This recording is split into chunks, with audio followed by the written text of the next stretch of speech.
মসজিদুল কুবা, সবাই আমিন বলেন। এবং আমার কল্পনা, আমার ছোটবেলা থেকেই কল্পনা আর কি, আশা ছিল যে নবীর দেশে যাব এবং নবীর রওজা জিয়ারত করব এবং নবীর বাড়ি দেখব এবং মক্কায় যাব। কত আশা ছিল, বাস্তবায়ন হবে এটা কখনো কল্পনা করিনি।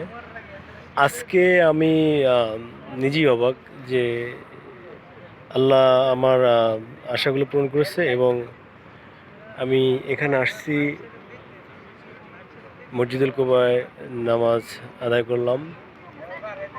তো এটা অনেকটা ভাগ্যের ব্যাপার বলতে হয়, তা না হলে এটা সম্ভব না কখনো।